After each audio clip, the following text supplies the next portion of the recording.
कि मर्यादा पुरुषोत्तम प्रभु श्री राम का मैं भक्त हूँ, मगर उस प्रभु श्री राम का भक्त हूँ जो सबरी के जूठे बैर खाते हैं, अहिल्या के तारनहार होते हैं। हमने कई अवसर पर लोगों को कहा कि मुझे एक विजुअल दिखा दो कि मैंने राम का कभी खिलाफ किया।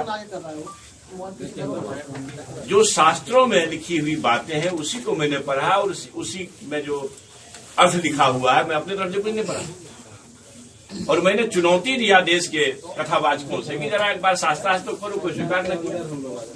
पटना आने वाले थे कौन साहब, तो आए नहीं। मेरा ये मानना है कि सबरी के जूठे वेद खाने वाले और अहिल्या के तारनहार प्रभु श्री राम जी का मैं भक्त हूँ। कोई संकोच में मत रही। चारों तरफ जो परोसे जा रहे हैं ये बहुत दुखद है। मैं एक बात आपसे कहना चाहता हूं, आप सभी से, कि आप जरा ये बताइए कि हमारे धर्म के अंदर, हिंदू धर्म के अंदर,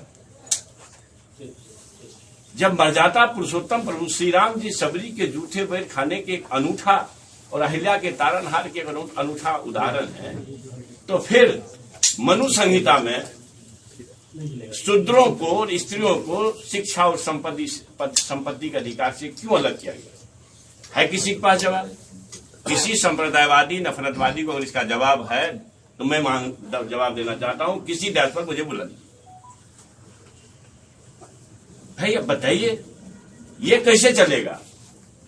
ब्राह्मणम 10 वर्षम तू 7 वर्षम तू भूमिपम पिता पुत्रो विदा, जो घोर आपत्तिजनक है। देखो, मैं इस बात से बहुत बेहद खुश हूं और आत्म गौरव से भरा पड़ा कि अगर ईश्वर परमात्मा प्रभु खुदा किसी जाति के दास होते तो मनुवाद द्वारा बनाए गए अत्यंत ही शूद्र अस्पृश्य, जिसको ठेठ भाषा में छूट कहते हैं, कुल में पैदा होने वाले इस दुनिया के सदी के ज्ञान के प्रतीक बाबा साहब अम्बेडकर नहीं होते। प्रथम महिला शिक्षिका होने का अधिकार अगर किसी को दिया प्रभु ने, तो वो भी शूद्र समाज में पैदा होने वाली माता सावित्री बाई फुले को दिया। किसी मनुवादियों की क्यों नहीं दिया? इसका जवाब है किसी के पास?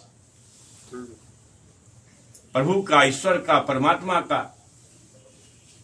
व्यवसाय जो करने वाले लोग हैं, धंधा करने वाले लोग हैं, उनके धंधे पर चोट कर रहा हो। राजनीतिक रूप से बेच रहे हो तुम भगवान जी को। कस्तूरी कुंडली बसे मृग ढूंढे बनवाही, एते घटी घटी राम है दुनिया देखे नहीं। भाई जब हम में तुम में खरे खम में भगवान जी व्याप्त हैं, तो मंदिरों को तिजारत का स्थल क्यों बनाते हो? धंधा का स्थल क्यों बनाते हो? आज तो शंकराचार्य का आ रहा है बयान, क्यों नहीं क्यों लगा रहा है? एक से एक महात्मा का बयान आ रहा है कि भाई ये ठीक नहीं कर रहे हैं देश के चौकीदार। मगर पता नहीं, जो गोदी मीडिया है, एक अर्थ में मैं उसको मनु मीडिया कहता हूं, उसको ये सब नहीं सूझेगा। तो मेरा हमला है नफरतवाद, संप्रदायवाद परोसने वाले, लोकतंत्र को समाप्त कर तानाशाही थोपने वाले, ऐसी विचार से जो छद्म रूप से छद्म हिंदूवाद, छद्म राष्ट्रवाद के नाम पर देश पर कब्जा किए हुए हैं। वरना बताइए तो सही, मंदिर मस्जिद विवाद चला, सुप्रीम कोर्ट का फैसला आ गया, मुझे कोई बात नहीं करना, सुप्रीम कोर्ट के फैसले का सबको इंतजार था, सब उसको मानते हैं, हर धर्म के लोग मानते हैं। लेकिन इस नाम पर क्या मंदिरों के और मस्जिदों के ईंटा किसी के शरीर पर गिरता है? क्या पैदा कर रहे हो? रोजगार कहां है? 2-2 करोड़ लोगों को रोजगार देना, अभी तक में 20 करोड़ लोगों को रोजगार मिलनी चाहिए थी। किसानों की आय को 2022 तक दुगुनी करनी थी, लागत दुगुनी हो गई, मगर आमदनी दुगुनी कहां गई?